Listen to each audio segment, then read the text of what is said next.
something to dance about, actually, because we're talking New York City's second quarter report. It's out, and here to tell us what's going on in this very unique real estate market is Darius Solomon. He is, of course, the associate broker for Prudential Douglas Elliman, who joins us here to talk about the market every week. And we're talking about Manhattan in this quarterly report, and we're talking good stuff. Definitely some changes. Wow.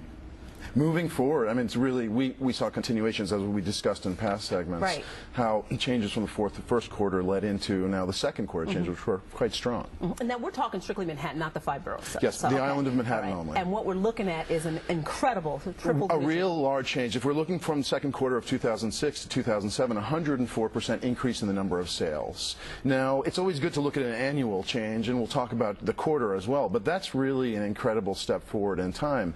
And what we've also saw is a 30% reduction in the inventory available over that year. So again, this all leads to the movement of the market.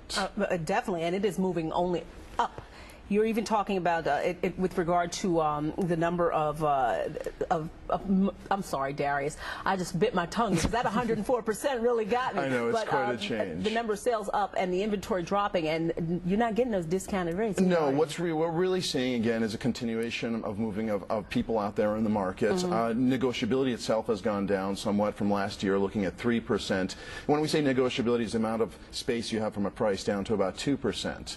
And then if we're looking again at the quarter, if we're looking at the differences between the quarters themselves and the prices, just from the first quarter into the second quarter, we saw about a 13% increase in the number of sales again, and about a 12% reduction in the inventory available. And so it's not staying on the market very long. It's not staying. We saw about 117 days on the market for a property to sell, which is down 4 weeks from that time last year, and even from the last quarter, 10% less.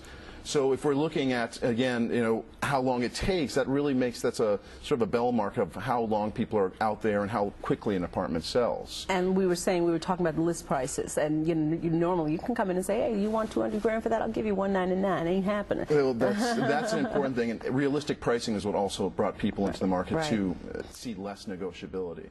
And then if we look at some of the changes itself in the price of apartments compared to the last quarter, again, if we look at the studios, one-bedrooms, especially in the co-op markets, we saw some changes more so than others. Studios going at $373,000, one-bedrooms at about $625,000, and two-bedroom at $1,380,000, which we saw increases across the board of 2%, 9%, and 6%.